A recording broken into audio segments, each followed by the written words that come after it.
When do I know it's time to jump from a sinking nonprofit ship? When you ask that question. That was exactly what I was going to say. That was exactly what I was going to say. If you'd asked me that, that would have been my exact answer back to you. Great minds, the right? moment you ask that question is when you need to bail. Oh man, right? There's such a laundry list here, and I think it depends on if you're a staff, just kind of an executive director, or if you're not an ED, like that may vary. But I mean, for me, I think there's a handful of things. I mean, first of all, I'm just like we've gotten those questions, Andy, where people talk about the leadership. They can't stand the leadership or the culture or all that stuff. Yep. I think if you can't live with that and there's no ability to influence that, you got it's time to leave, right? And honestly, poor leadership is probably going to lead to the nonprofit ship continuing to sink. I think you have to think about reputational risk. So if you think there's things being done, even if they're not necessarily illegal, but things that you think could create a risk for you as an organization to be a bad headline on the front page of the paper. I think you got to think about whether you want to be associated with the organization if there is a potential for it to go down. Now, all these things I say, what I sort of keep in mind is if there's opportunity to influence change in it, and this goes back to that leadership thing, then maybe you try to change it if you're committed enough. But if it's really just improper stuff or there's all these allegations that seem to keep coming from staff about harassment or whatever the issue is, it's to me, that's time. To me, I'd be run for the hills. My favorite expression, yep. Right? I mean, the money thing, barely, if you hear we're barely able to make payroll all the time. Yeah. That's not good, right? Yeah. Yeah. So those are a few off the top of my head. There's probably a million more. Yeah. I think you're right. It depends on what role you're in, right? I was taking the question as a staff question. If you're staff and you think the organization's going under, don't waste your time, right? Yeah. If you are in a leadership position, if you're on the board and the nonprofit is sinking, maybe it's time to figure out why. Yeah. Can you put your finger on the root cause? Does the organization just no longer need to exist? Is the mission itself and the business model just not compelling? Is it not something that's going to respond to people with enough force that you're going to be able to make enough money to make it thrive?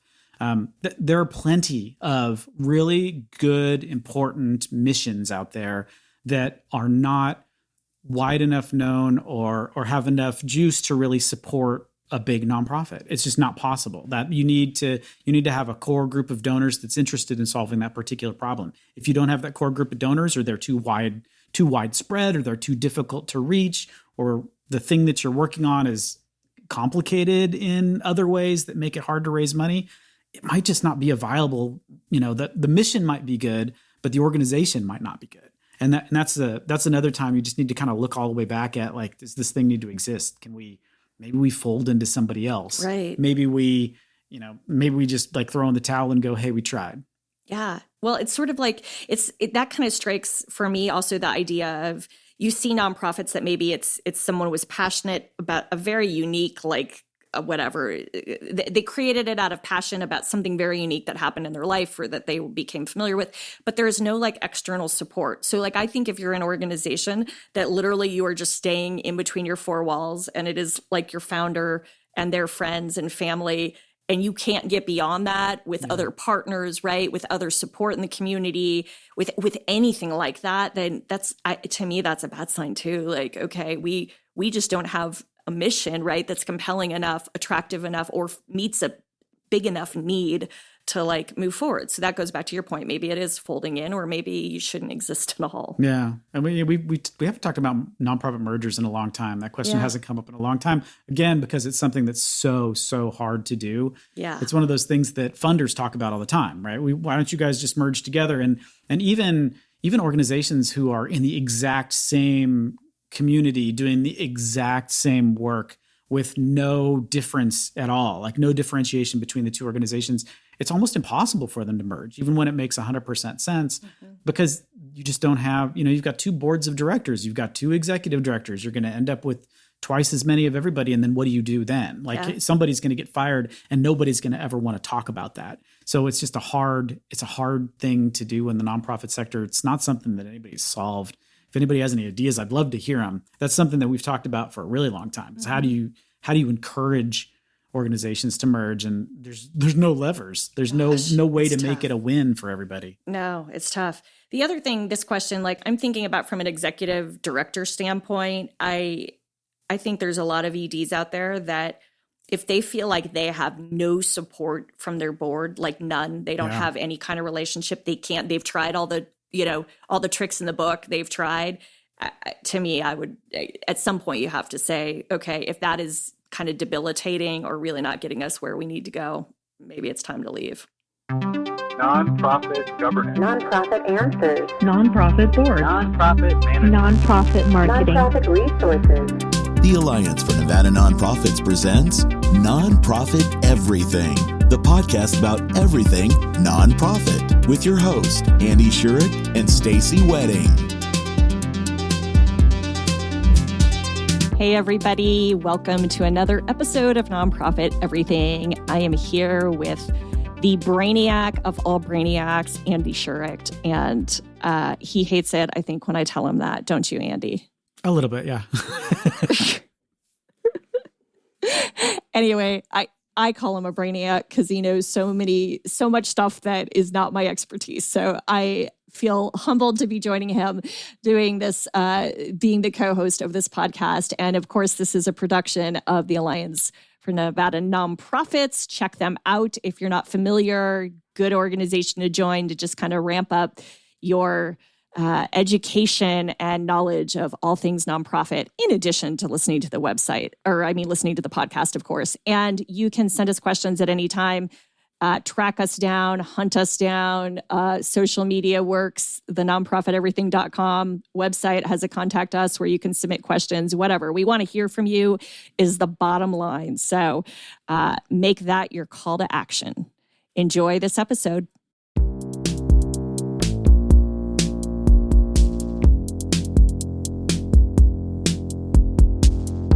Who at your agency makes the decision about staff raises? Is it the board with a recommendation from the ED, or is it the ED? And if it is the board, how into the weeds do they get?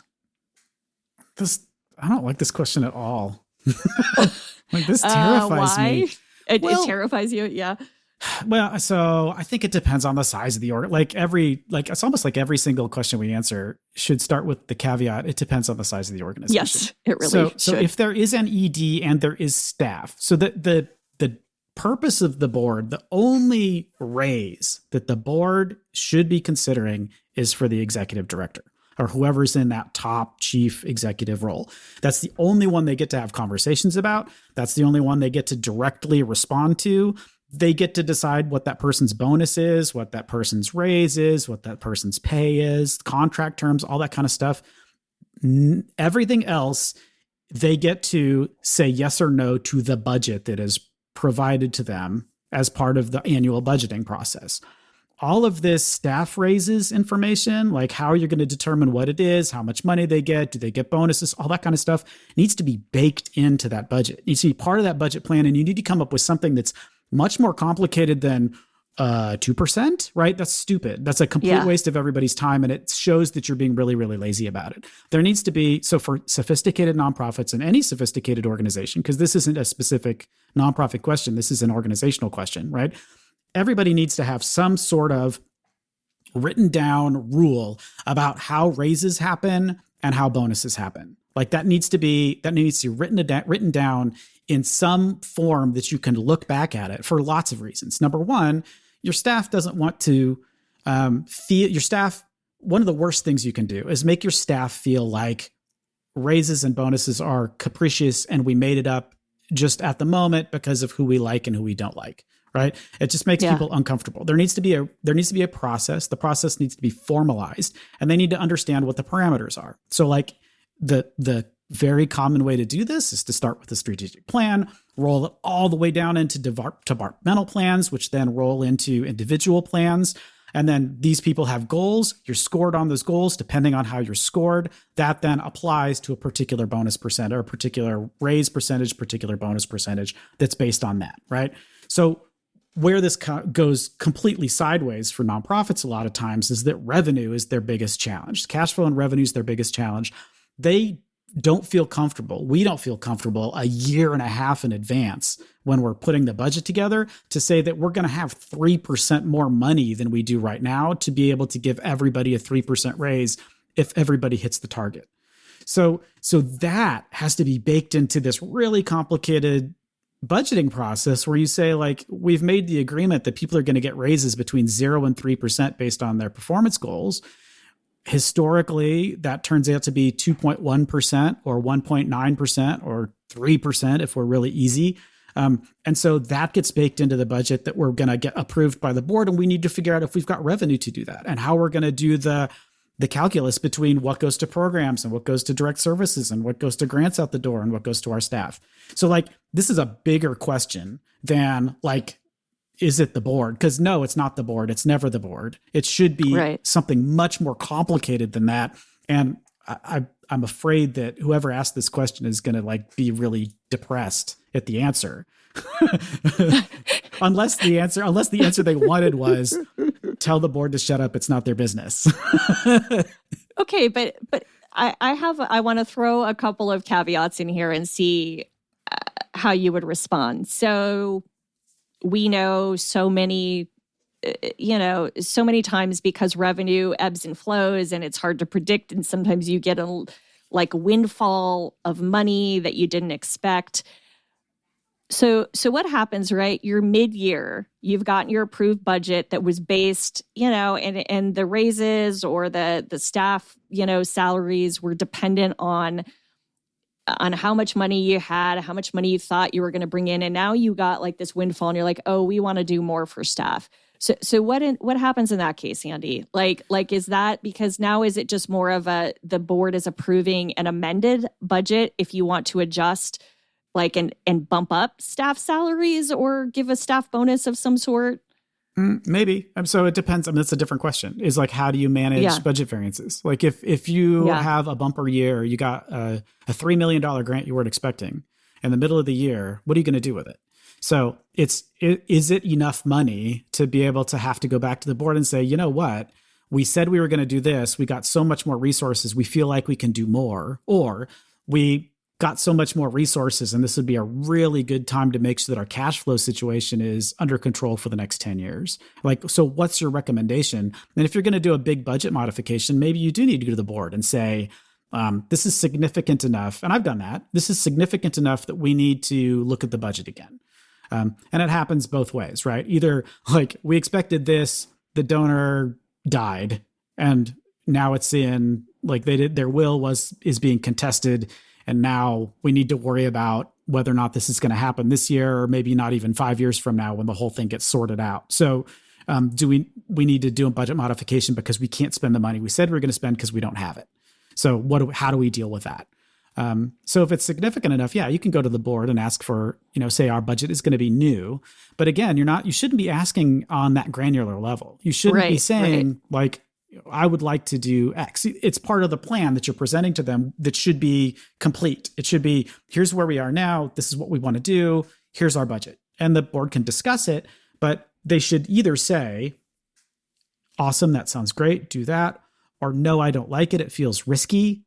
Or I would like you to do other things with that money, right? Those are kind of their three options, right? Not, oh, Steve is a jerk and I don't want him to get any bonus at all, right? The board should never, ever have that level. That's where it gets dangerous. No, I totally agree with that. And I also think, what I have seen around like sort of I guess it's a middle ground to this. It's also just a smart, prudent idea. I think you'll hear like a temporary or ad hoc committee get developed or like task force ad hoc, whatever, like ad hoc committee for the board that says, this is going to be our compensation evaluation committee. And it's not about the individuals, but it's about let's look at, and let's say you have a couple HR professionals on your board and they serve on this committee with the executive director and whomever. Like, hey, let's do together an analysis of fair pay, equitable pay, like salary ranges that like can help if the executive director, because I see a lot of times executive directors really wanting to lean on, I think in some ways, some EDs want to lean on their board for this stuff because they want to be able to like not be the bad guy. Like, right. Like, I think there's this weird thing that can happen. And instead, that's not at all a good practice to get into, because that causes a whole host of confusion about board roles and responsibilities. But I also think there are times where, like, you could say, we're going to have this committee that's going to truly do like an evaluation of salary structure.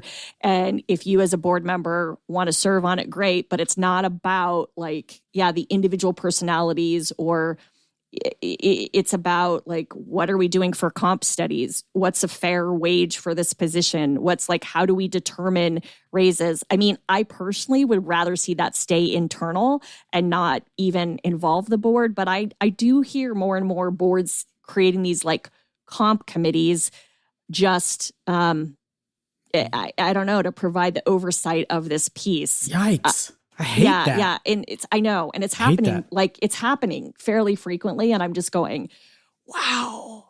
Like, but I would rather though, like Andy, I guess my point is, and I'm curious to know if you could even move there. Like, could you move there? Could you get to a middle ground where it was like, okay, we have a comp committee that's really doing, like, because they have the HR expertise that's going to help you as the ED think through this, because maybe you're not good at this area.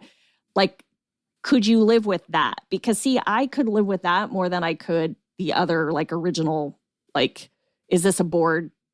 Like, does the board decide staff raises? Like, I don't know. Like, I feel like I want it based in some sort of foundational, like, analysis, right? Like analysis by professionals and experts. And if you don't have that internal like strength, can you lean on your board members to help you with that? Maybe. So, but you hate it. You still hate it. I would certainly lean on. I hate it. I would lean on board members to help you if you don't have a performance review process, like a really good performance review process in place. Like that's where you lean on board members, because a lot of them work for big companies that have these really complicated things that they've implemented, right? So you can borrow them to put the performance review process in place, like steal everything you can from them. I agree 100% that comp studies can be good, because only if you're using them for appropriate ranges to try to figure out what the range is, not to try to artificially depress salaries that are people being paid. Because part of the problem with comp studies in the nonprofit sector is it's sort of reflexive, right? You're looking at, it's like axiomatic. You're looking at people that are paid low, and you're using that as justification to continue to pay people low, right? Because somebody else does it, right? But you should use that for, we always try to use it for the ranges. Whenever I work with nonprofits and we be talking about that, we use it to look at the ranges. Like what's the bottom? What's the top? You probably want to be somewhere in there, right? You don't want to be at the bottom. Probably don't want to be at the top. Maybe you should be somewhere in the middle, right? And it says that the range is appropriate for that position, right? But no, I don't want to see the board in. But actually, let's take it back one more step and say, like, look at the overall role of each individual person in the nonprofit and what they want, right? So a board member, like, because this goes to sort of agency theory stuff again, which was really fun when we talk about agency theory stuff, is that what does a board member want out of the nonprofit? Like they're there for a couple of reasons. They're there because they want to help. They're interested in this particular cause, and or they're working for a company that requires them to be on a board, and they found this nonprofit to be the least offensive. Right. So one of those things is probably true. And the reason that they don't want to be embarrassed, like they're underlying, if you go all the way down to the bottom, like they want the problem to be solved, but they don't want to be embarrassed. They don't want to be the board member on the board of the nonprofit that imploded because of terrible management and no revenue and all these other things. Right. So that's kind of their base motivation there.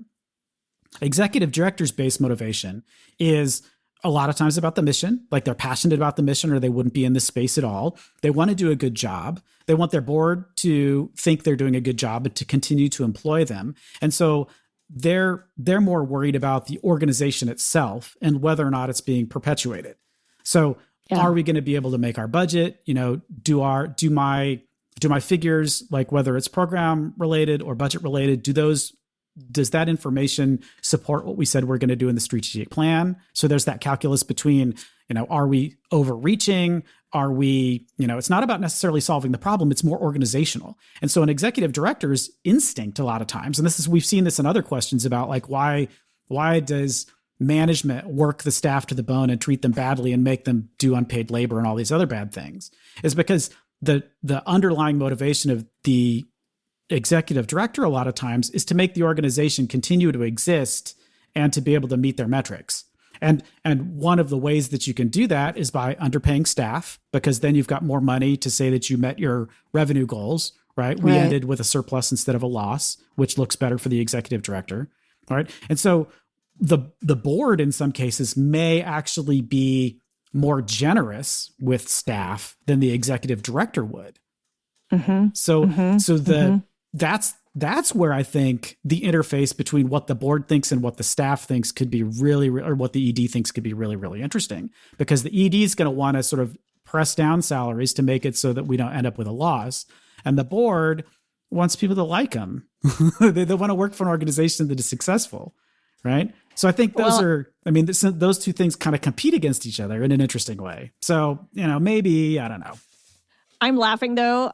When you talk about I'm sort of chuckling inside, because I also think you could totally flip what you just said, and both are accurate from what we've seen out there. You also have boards that go, oh God, staff salary increases mean we're going to be more on the hook to fundraise and do our job with fundraising for this organization.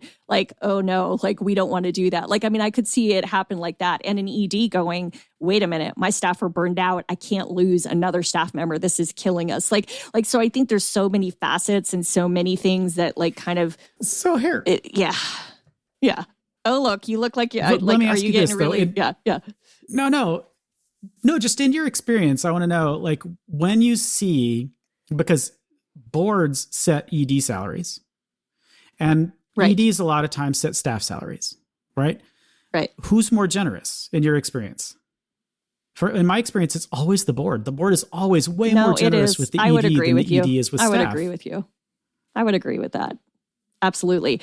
And yes, they're more generous. And I would say 90% of EDs I know who've gotten that generous bump have said, well, that's great. Now I get to go have more responsibility on my shoulder to fundraise for my new increased salary because my board doesn't do crap. I'm just being real. It's very easy to dole out a really big salary. Oh, here's your big salary bump. Yeah. But yeah. I've seen that. Yeah. Right? Did we answer the question? I don't know that we answered the question. I don't know if we did. I think we just complained about organizational we behavior. did. Who at your agency makes the decision about staff raises? But no, I think the bottom line, right, is the board should just be focused on the EDs. There's the bottom line answer, right? So we'll bring it back around.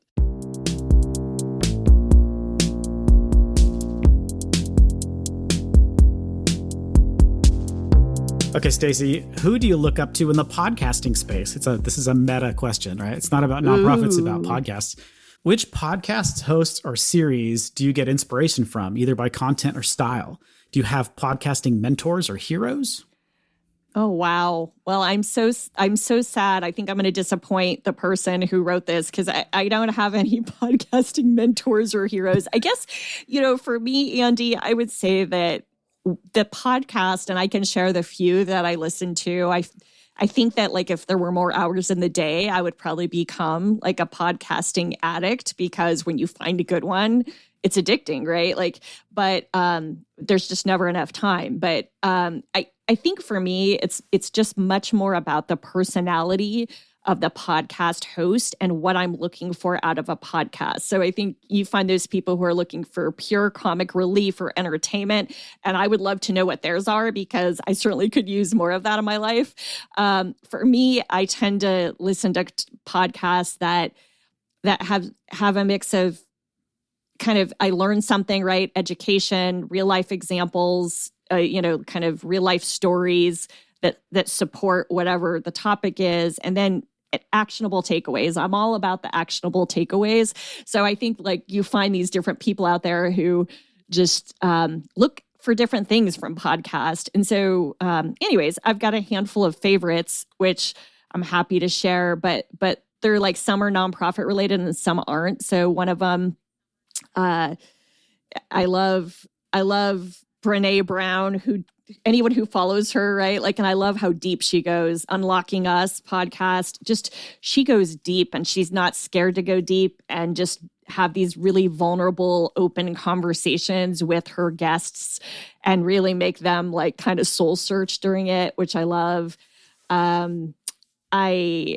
There's another one that I'm semi-addicted to. It's by this scientist, like and professor researcher, Dr. Laurie Santos, and it's called the Happiness Lab. And I totally dig this because it talks about the research on the science, like the science of happiness and things that we actually think make us happy that don't always. So it kind of debunks some of the myths. And then it talks about if you truly are looking for more happiness in your life, like here's this strategy works better than what you think, like another, like the common typical sort of, expectation or what you hear out there about, oh yeah, do more of this and it makes you happy. And most of the time it doesn't. So it's just kind of fascinating, like the human mind. I get deep into like human mind stuff. So I enjoy that. And then I guess another, I would say more in the nonprofit realm, Joan, Garry, who's this national consultant and, author and all that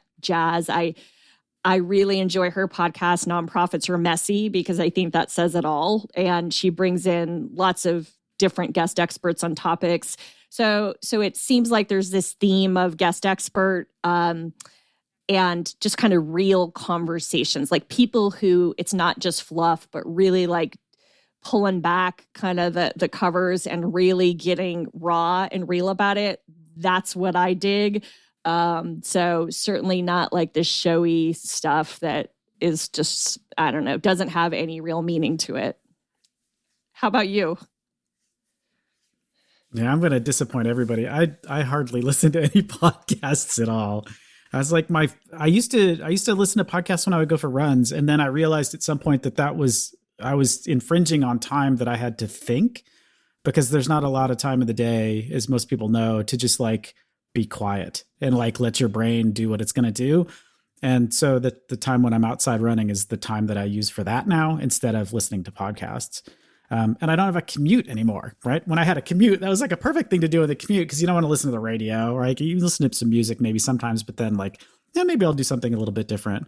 But I don't have a commute anymore. So that's all that time went out the window as well. And I'm not going to just like sit and put a podcast on. So I don't really listen to much at all. I feel like it's a disappointment. The answer is a disappointment. Yeah. Sorry. I wish I could tell you, like, I mean, I think it's also interesting. I'm curious to know if anyone else runs into this who does listen to podcasts. So because I like to learn and have actionable takeaways when I listen to podcasts, like something I can implement fairly quickly or start implementing, when I do it and I'm driving, like, most people, right, I think listen to podcasts when they're driving or when they're walking or running, to your point. And I really struggle because it seems great in the moment during that walk or that drive. And then I get to the next meeting and kind of go on about my day and never do it. So I actually have started to think a little bit about how I'm not sure it's actually an effective use of my time. It like, maybe I need to go and try something totally new, like, and be like, I want this for pure entertainment value. So there is no to-do with it, because I'm not doing a good job with the to-dos. Like, here I am saying, I really like these like actionable takeaways, but I'm like, yeah, I don't know, like whatever, for some reason that format sounds good in the moment. And then I never follow up on it. And so then I'm kind of like, okay, well, let's come up with a different like podcast genre for Stacey, because it's not working what I'm currently doing. So this is, since we've got a meta question, maybe we can ask the audience a meta question too. So like those of you, people are listening to this right now and probably thinking about their podcast consumption habits and like what they like and what they don't like. Kind of going back to the point of what Stacey and I are doing here. So the Alliance for Nevada Nonprofits years ago, we decided that when I was still on the board, one of the things that we were having challenges with is we would do things like webinars. And webinars are great, except that such a large fraction of the nonprofits in Nevada, not most, but a large fraction of the nonprofits in Nevada are in frontier areas that didn't have access to reliable Wi-Fi. And so couldn't participate on a webinar. That's the feedback we got, is like, we'd love to do these webinars because we want to know about these topics, but we can't participate because we don't have broadband. And then it's just like a slideshow and it sounds like, bad AM radio. So we can't participate. So is there a mechanism that we could maybe get our nonprofit questions answered? And one of the things that we thought about as Ann is like, well, what if we just did a podcast? Because then it's asynchronous, right? The questions can come in, and then periodically the podcast episode will come out and they would specifically answer the questions that people had. And so that's why Stacey and I have been doing this for the last 90 something episodes, right? Is this was the mechanism to get some like interesting nonprofit conversations going in a way that was available for everybody that had access to this medium.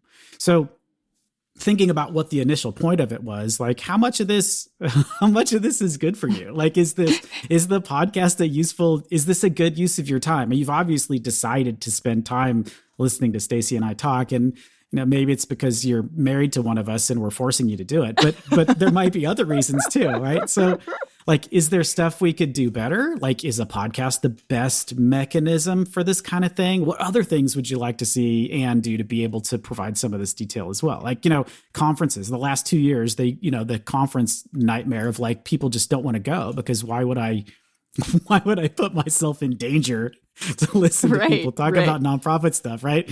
That's an interesting calculus. And this is certainly a virus-free way to get information. Yeah, I've got, I love that you're going down that path, Andy, because you and I talk about it a lot. I mean, this is right. This is our time. Like we prepare, some of us, I'm a nerd and I prepare, I've got my written notes when we do this that I glance down at to keep myself on track. And you work really hard on just kind of doing the editing and stuff. But at some point I always wonder, like, is this working for folks? Like, yeah, like, is this meeting their needs?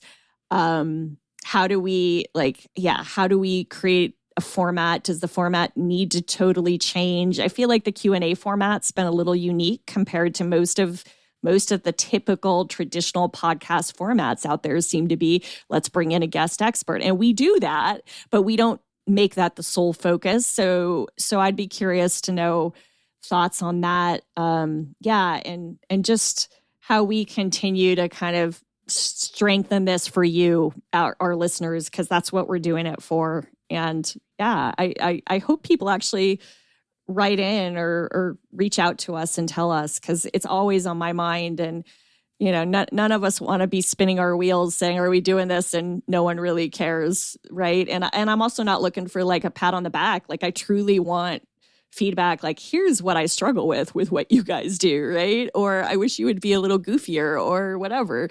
I think we're pretty goofy though, so I don't know if we would need that. Yeah, I don't think that's a problem. I don't think that's a problem. But and I guess the other thing that's like more of a meta question, like, when you do work all day, whatever your industry is, do you want to listen to a podcast that is tied to that industry?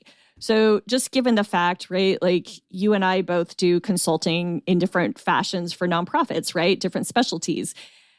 So I struggle with, do I really want to think about nonprofit stuff when I'm not doing like my work, like as a consultant? And I'm sure nonprofits feel this way too. Like, or do you really want a podcast to be a total escape? So it goes back again to like, what is your motivation for podcast? I'm sure, there's a million different answers for it, but most of the time when I lean toward podcasts, they are non-related to, there's no relation to nonprofits, because I'm tired of thinking about it and working in this space, so I need a break. I think it's one of the reasons that like Vuli, everybody loves when Vuli has a new blog post or something, because it is so hilarious and so cathartic a lot of times. Yes. And also challenging. So you read it and it's entertaining because you're like, yeah, that's exactly how I feel about that. Right. And at the same time, there's always a little bit of a challenge in it to know you can do better. It's such an interesting thing. And it's The difference is it's not a podcast. Like, would I listen to a half an hour of that once every couple of weeks? Probably not. Like, I don't have time for it. And it seems like that's a lot of time to spend on that particular thing.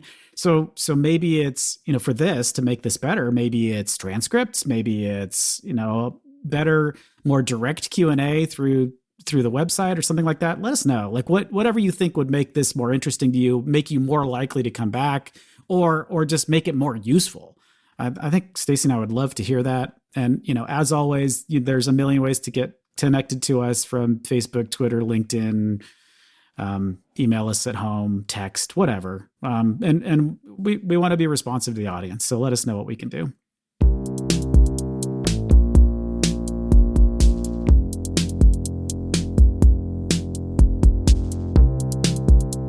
Thanks, everybody, for listening to yet another episode of Nonprofit Everything. Stacey and I are really happy that you've joined us today. We appreciate that you've stayed all the way to the end to hear what absurd thing we're going to say at the end, because the end is always the best, isn't it, right? The music at the end is the best, and you're just waiting to get to the music. He is a little biased about that, folks. So just a little bit. Yeah. Yeah. Do you want to tell them we why? get no hate mail about the music. Well, so music is expensive. So we've talked about this too. So, for example, Iron Maiden has this awesome song called "Run to the Hills," which is, which they don't play live anymore, which is a disappointment, because when you listen to the lyrics, you might understand why. It was, but one of the things that we always talk about when people are complaining about how terrible their nonprofit is we just say "Run to the Hills," because that's pretty much your best option. So we looked into whether or not we could use "Run to the Hills," like, as, play it as part of the episode, or use it every time we talk about bailing on your nonprofit job. It is so expensive to do that. So having any kind of copyrighted music is just seems like it would be too much money for us. So the intro and outro music and the bumpers in between were things that I made poking around on synthesizers. So, which is why they sound so terrible. Which is why we always talk about the music as being special for this particular podcast. So yeah, if you hate the music, let us know. And maybe you can come up with something better. We'll take submissions for intro and bumper music if you've got them.